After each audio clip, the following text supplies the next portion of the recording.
Добрий день, я вітаю всіх, хто Hello, welcome everyone who has joined Media Center in Ukrinform. Today we're going to be discussing the situation in the south of Ukraine.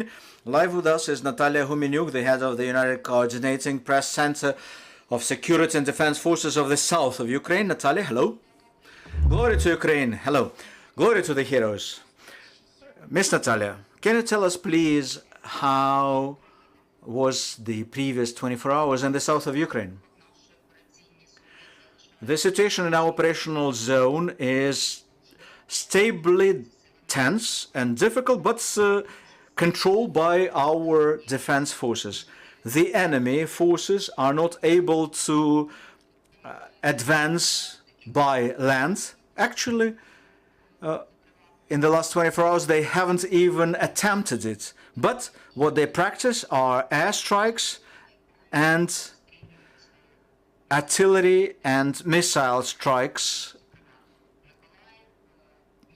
conducted against Mykolaiv, Nikopol and Marganets. Ms. Natalia, we have all seen the information that our armed forces have hit the Antonivsky Bridge yet again. So what's the situation there?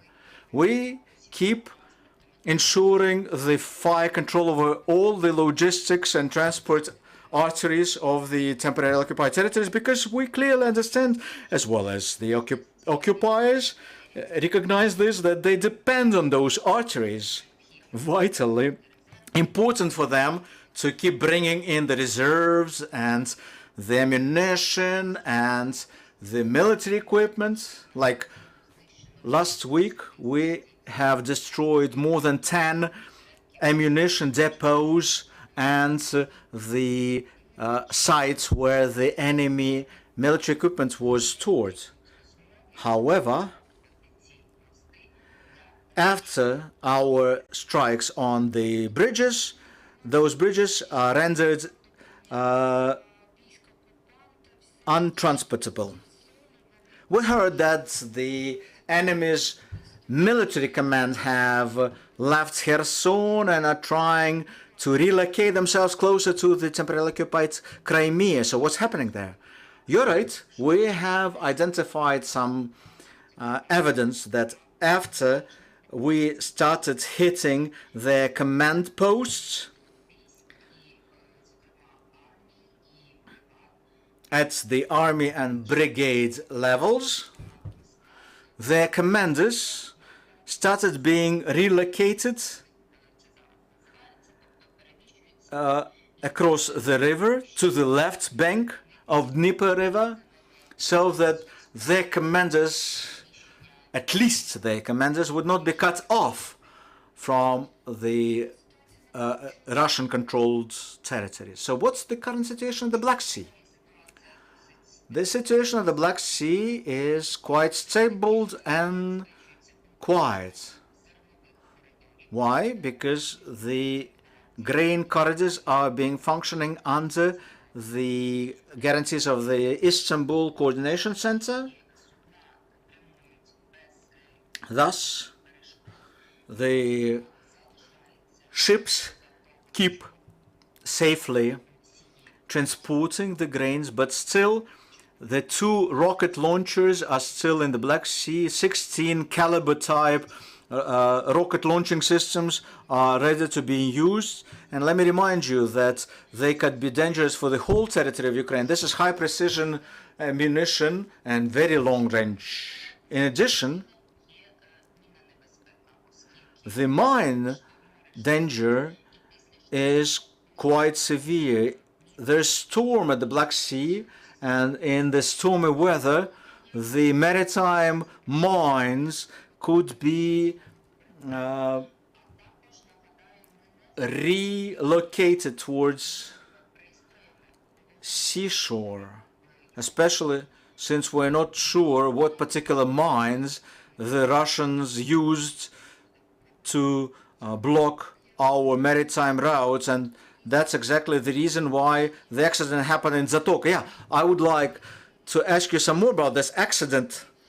The way we understand it is that the civilians who were there decided to violate the ban to swim, and they went swimming and got blown up. Yeah, you can see it at the video that there was a group of people resting at the shoreline, but we claim that this is a war zone with high risk of exposure to mines, and that's what happened. Some of the civilians started swimming, and that's where explosion happened. Our investigators are on site. So far, we are not ready with our conclusive results of that investigation. All we know is that there were two casualties because of this explosion. Colleagues, questions?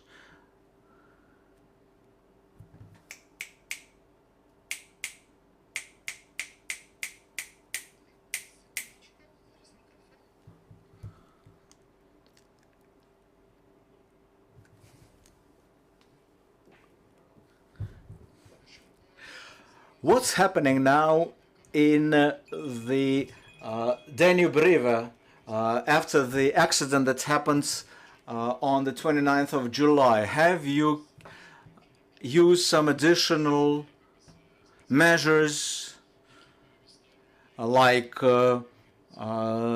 surveillance boats or ships that would be checking on the mines close to the shoreline? Yeah, the military tried to ensure the maximum possible control over the shoreline.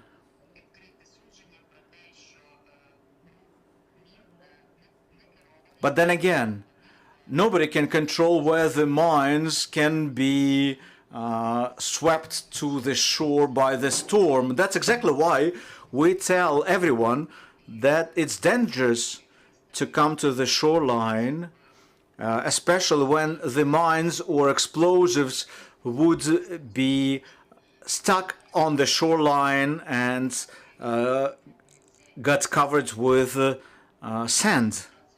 For the time being, the port authorities are trying to locate the mines close to the port facilities so that we will know whether it's dangerous to keep using them. Oh, there's one question. Go ahead. Hello? Is there any information in figures what percentage of the Ukrainian territory has been mined already by the enemy? I have no such information for the whole country. I'm only responsible for the southern region. And we're talking about the war zone with heavy fighting going on in the south of Ukraine. That's why telling you what percentage of the southern territory is still mined, especially we know that the enemy keeps the territories that they leave mined. Thank you, Natalya, the head of the press center of the Southern Command. Let me remind you that at 1:30 p.m. we'll have Alexander Kurbakov with us, the Minister of Infrastructure, and Vasyl Shkurakov, First Deputy Minister of Infrastructure. And we're going to be discussing the draft law on the return of excise duties for fuel. Stay with us.